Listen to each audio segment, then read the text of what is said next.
Hey guys, it's me Rutpan Ananda. Welcome to my blog. So guys, आज हम एक new place जाने वाले हैं जो कि उड़ीसा का सबसे फेमस प्लेस है, जो कि एक हिस्टोरिकल प्लेस है, कोणार्क सन टेम्पल। सो पहले हम चंद्रभागा बीच जाएंगे, उसके बाद कोणार्क सन टेम्पल चलते हैं।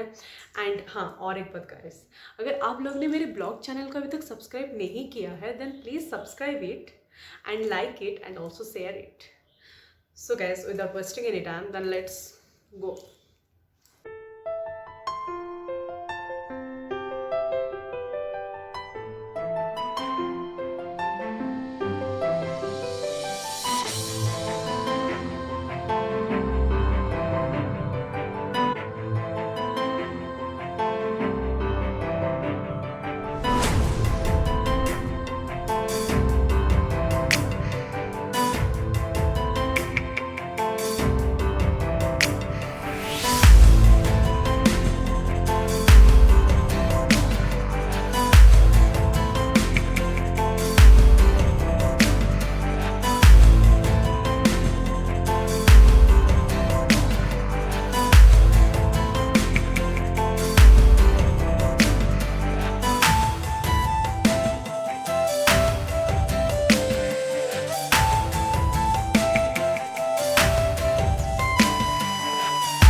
हे गाइस, तो हम अभी चंद्रभागा बीच पहुंच चुके हैं।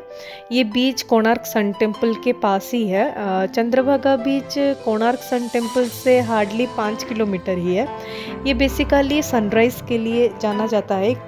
अगर आप यहाँ कभी आना चाहते हो तो ट्राई करना कि आप सुबह सुबह आ जाओ, ताकि यहाँ का आप सनराइज़ देख पाओ, क्योंकि सनराइज़ यहाँ का बहुत ही सुंदर होता है। तो चलिए फिर देखते हैं।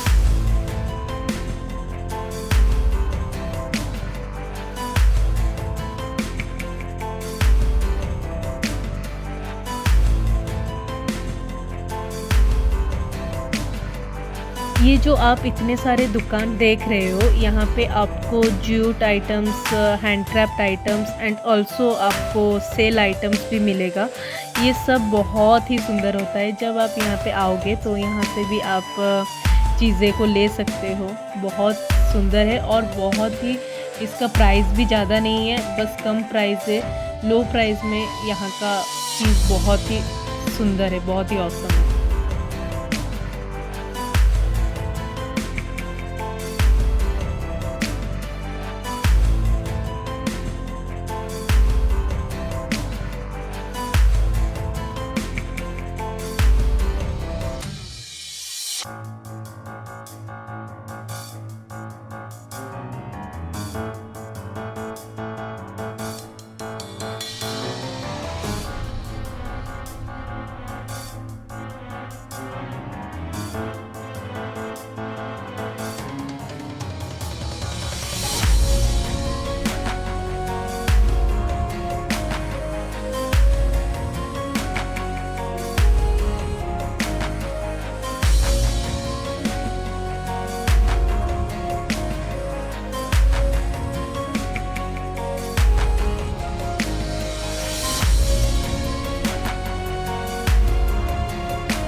तो गाइस, यहाँ आपको एटीवी व्हीकल मिल जाएगा। जब आप चंद्रभागा आते हो तो इसको भी आप राइड कर सकते हो।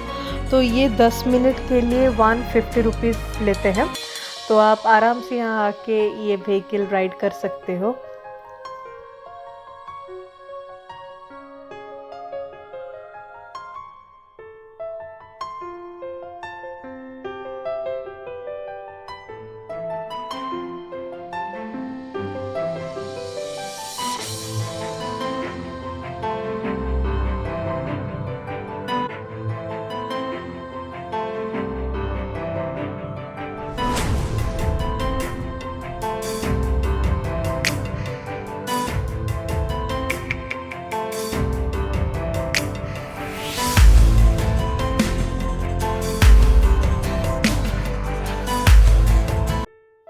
हे गाइस, तो अभी हम कोणार्क सन टेम्पल पहुंच चुके हैं। ये कोणार्क पुरी डिस्ट्रिक्ट के अंदर आता है।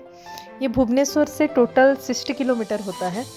ये कोणार्क कोण और अर्क शब्द से बना है।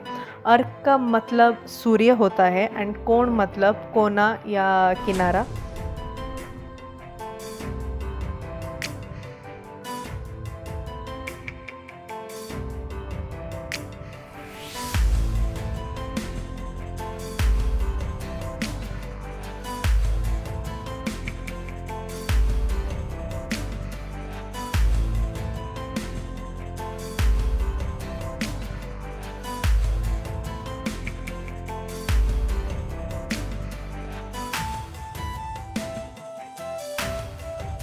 यहाँ कोणार्क टेम्पल के बारे में लिखा गया है। ओडिया, हिंदी एंड इंग्लिश में लिखा गया है।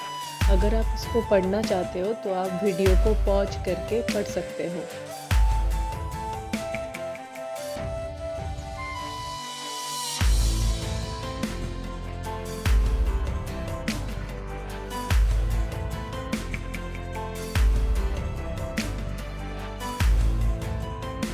ये कोणार्क मंदिर जो आप देख रहे हो, ये 13th सेंचुरी में बनाया गया था।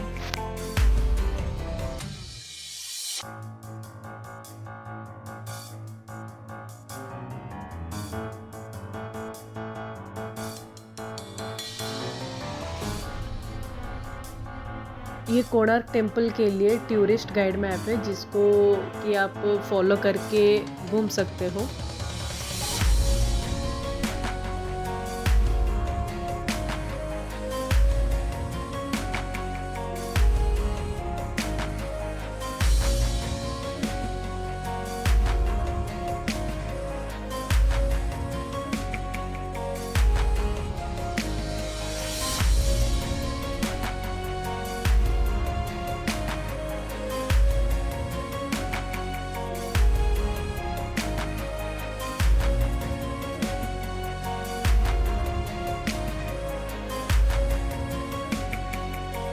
जब सनराइज़ होता है तो यहाँ का नज़ारा बहुत सुंदर लगता है।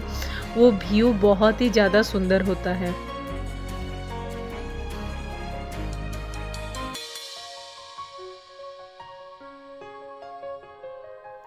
और ये सन टेम्पल इसलिए कहा जाता है क्योंकि ये सूर्य देवता को ये टेम्पल डेडिकेट किया गया है। ये मंदिर को जब ये मंदिर आप लोग देखोगे ना, ये मंदिर रथ के डिज़ाइन में बनाया गया है, रथ टाइप का बनाया गया है।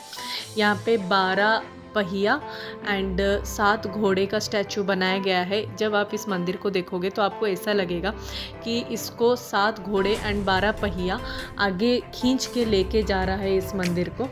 तो ये जो मंदिर बनाया गया है इसीलिए रथ के डिज़ाइन का बनाया गया है। तो यहाँ के राजा नरसिम्हा-देव ने बिस्सू महाराणा को बोला मंदिर को बनाने के लिए। बिस्सू महाराणा वो तब के टाइम एक चीप आर्किटेक्चर हुआ करते थे, तो उनको ही नरसिम्हा-देव ने बोला कि एक मंदिर बनाने के लिए, जो कि आज आप लोग कोणार्क सन टेम्पल बोलते हैं। तो 1200 कारीगर मंदिर को बनाने में लग गए थे। तो वो सब लोग मिलकर 12 साल में वो मंदिर को बना लिए। बट बहुत कोशिशों के बाद भी मंदिर के ऊपर एक कलश स्थापित नहीं कर पा रहे थे, जो कि चुंबक मतलब मैग्नेट में बनाया गया था। जब ये बात राजा नरसिम्हा-देव को ये बात पता चला कि मंदिर के ऊपर कलश स्थापित नहीं हो पा रहा है, तो उन्होंने बोला कि जल्द ही कलश स्थापित नहीं होगा अगर मंदिर के ऊपर, देन सभी कारीगरों के सर को काट दिया जाएगा। तो ये बात सुनकर सब कारीगर डर गए थे और सब लोग हैरान हो गए थे। आखिर सोचने लगे कि करे तो क्या करे, कैसे करे इसको। तो वहाँ के जो चीफ आर्किटेक्चर बिस्सू महाराणा थे, तो उनका एक बेटा था जिसका नाम धर्मपद था और जिसको 12 साल हुआ था तभी। तो जब ये बात धर्मपद को पता चला कि सब लोग इतने टेंशन में हैं, तो वो सबको देखकर वो बोलता है कि मैं इसको कर पाऊँगा, मेरे को एक बार बस चांस देके देखिए कि मैं इस मंदिर के ऊपर वो कलश को स्थापित कर पाऊँगा। तो तभी सब धर्मपद के बात सुन के सब आश्चर्य हो जाते हैं कि जो 1200 कारीगरों ने नहीं कर पाया तो इसको तो ये 12 साल का बच्चा कैसे कर पाएगा। तो बाद में सब लोग ने एक डिसीज़न लिया और धर्मपद को भेजा मंदिर के ऊपर वो कलश स्थापित करने। तो धर्मपद ने तो अच्छे से उस कलश को वो जो कलश था वो पत्थर में बनाया गया था, वो एक चुंबकीय पत्थर था, तो उसको धर्मपद ने अच्छे से स्थापित कर लिया। तो ये देख के सब लोग बहुत हैरान हो गए थे, सब लोग बहुत आश्चर्य हो गए थे कि जिस काम को हम 1200 कारीगरों ने नहीं कर पाया वो एक 12 साल का बच्चा करके दिखाया मंदिर के ऊपर ये कलश स्थापित करके। बट उसके बाद सबने ये भी सोचा कि कल जब राजा को ये बात पता चलेगा कि जो काम 1200 कारीगरों ने नहीं कर पाया उसको एक 12 साल का बच्चा कर लिया, तो राजा हम सभी को मृत्यु दंड देंगे। तो ये बात जब धर्मपद को पता चला तो उसने सोचा कि मेरी ज़िंदगी से ज़्यादा 1200 कारीगरों की ज़िंदगी इम्पोर्टेंट है। तो उसने ये सोच के मंदिर के ऊपर चढ़ के समुंदर में कूद गया। तो गाइस कोणार्क सन टेम्पल के पीछे का कहानी ये सब था।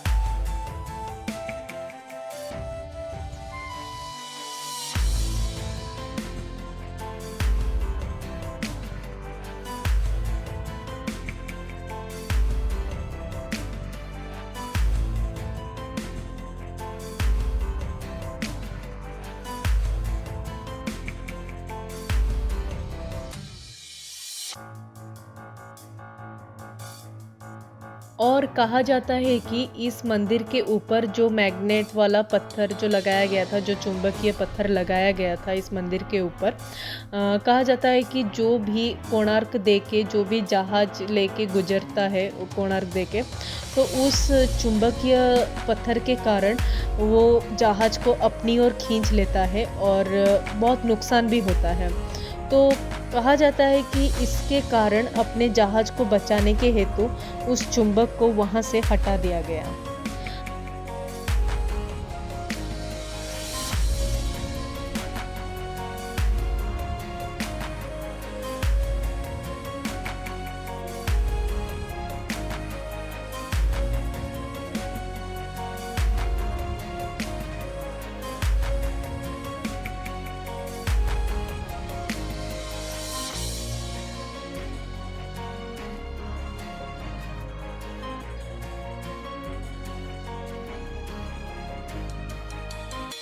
ये जितने भी आप स्कल्पचर्स देख रहे हो यहाँ के, ये जो sculptures traditional classical dance form के जैसे बनाया गया है। क्लासिकल डांस को दर्शाती हुई ये सब स्कल्पचर बनाया गया है उस टाइम में।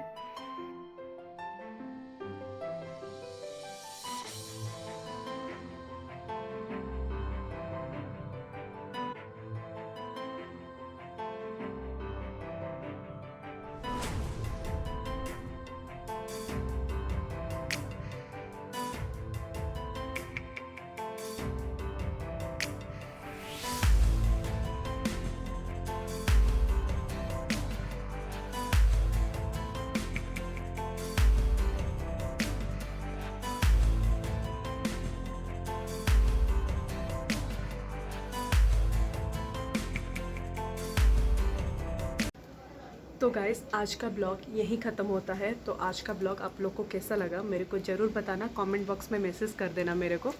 एंड हाँ, और एक बात ये बताना था कि यहाँ पे हर एक साल कोणार्क फेस्टिवल होता है, जो कि चंद्रभागा बीच में ये फेस्टिवल होता है। एंड फेस्टिवल के टाइम लाइक बहुत सारा खाने का स्टॉल लगा हुआ होता है एंड एक बड़ा सा स्टेज बना हुआ होता है जहाँ की classical dance and traditional dances होता है। एंड वहाँ पे लाइक लाइटिंग का सिस्टम बहुत सही होता है, ऑसम होता है लाइटिंग का सिस्टम। तो ये सब था कोणार्क के बारे में। तो आज का ब्लॉग आपको कैसा लगा तो मेरे को तो बता ही देना। एंड अगर ये वीडियो आपको अच्छा लगा हो देन प्लीज़ लाइक करना, शेयर करना एंड सब्सक्राइब करना मत भूलना। So guys wait for the next blog then. Bye bye, take care, see you.